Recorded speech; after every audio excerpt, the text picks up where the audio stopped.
Hi, I'm Dr. Ron Lara. I'm professor at the University of Newcastle here in sunny Australia. I want to share with you a few ideas about my revolutionary matrix system. I believe the matrix system represents a new and very novel breakthrough, if not the edge of a new paradigm in the way we approach exercise. So I'd like to tell you why I think that's so, and you can judge for yourself, not only when you've heard what I had to say, but when you try a few of the exercises I'll show you. First of all, one of the reasons why I think this system is so different from conventional exercise is as follows. When we do a traditionally conventional exercise, what we do is to take a weight, say in the context of a curl, and we move from a bottom position, which I'll call the inertia position, a starting position, and we take the weight up, and we come to a finishing position, which is also another inertia position. Notice if I'm here in the end of the curl, that what's happening is that I'm putting virtually very little weight onto the bicep as opposed to here when the bicep is tight, because I'm utilizing the joint and the leverage provided by that angle to detract from the way in which the muscle itself is tensed, or maximally tensed at least, by virtue of the movement. So imagine that in that case, in conventional exercise, you're going to get considerable muscle fiber activation at certain points along the way, but momentum is going to make a huge difference to the way in which you increase or control the muscle fiber activation along the way. That principle can be explained very simply.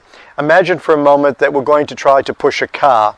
It may take three or four of us to get the car going, but once it's going on a reasonably frictionless surface, which is not uphill, then it means that one person could probably continue using the momentum that is already there.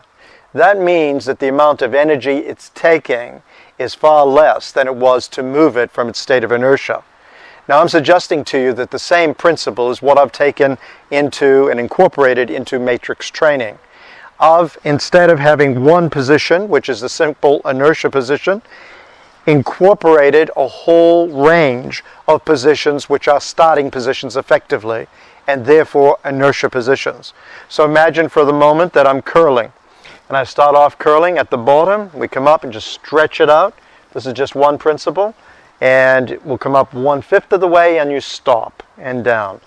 Imagine counting 2 seconds. 2/5, 2 and stop. 3/5, 2 and stop. 4/5, 2 and stop. And then instead of coming the full distance up, you keep the tension just out here, so it's just slightly under a full repetition to keep the tension on. Then you can go down the ladder as well. So you'd go here, holding and up. A little lower, holding and up. A little lower, holding and up. A little lower, holding and up. And then a little here, just a little bit bent and up. And then if you want between the set, you then stretch your arm out just to keep the muscle stretched. Now notice that in the context of this principle, I have these inertia positions both up and down. This way of training increases muscle fiber activation very significantly, which is one of the reasons when you do it that you'll feel very taxed in doing it.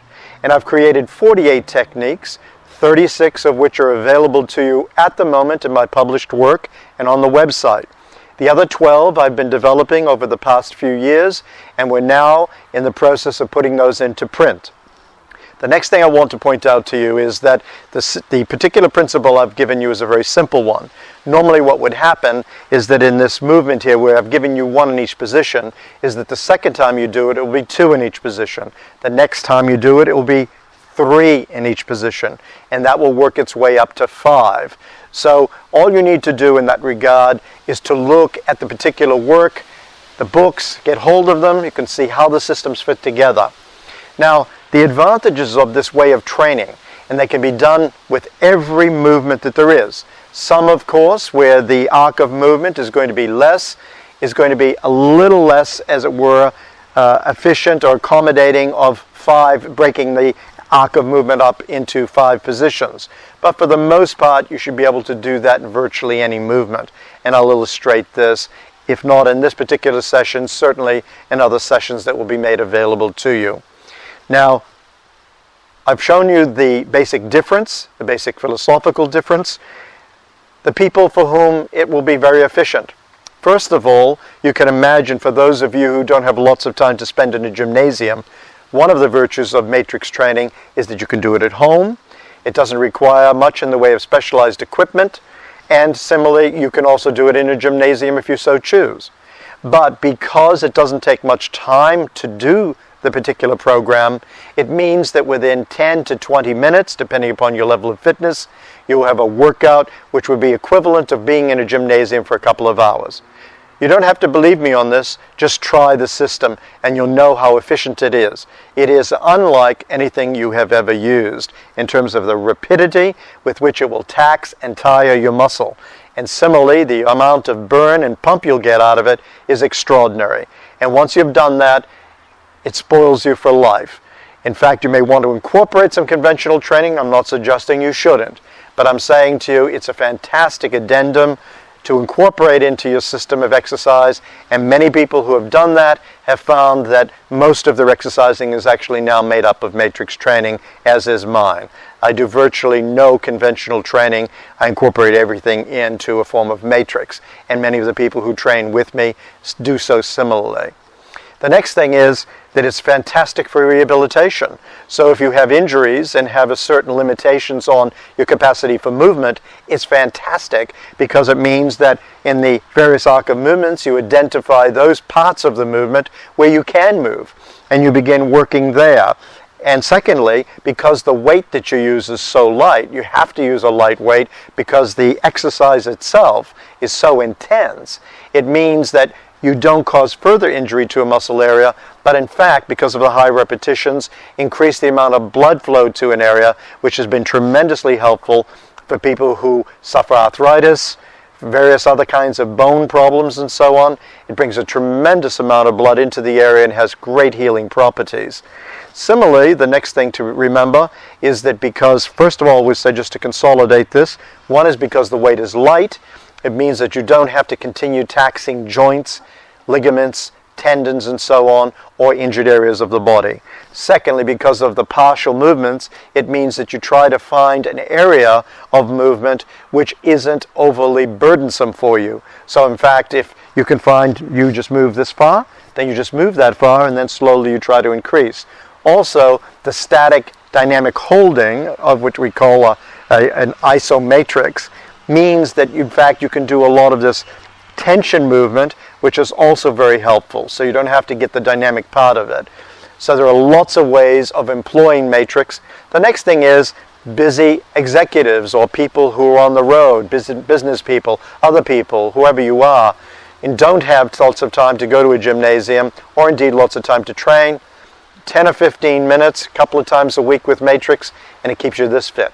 I know people often say to me, how much time do you spend in a gymnasium? I only actually spend 10 to 20 minutes in a gymnasium a couple of times a week. I usually work out each day, 1, possibly 2 body parts, and it takes me approximately 10 minutes to do that, and that's it. And it keeps me very toned and very fit.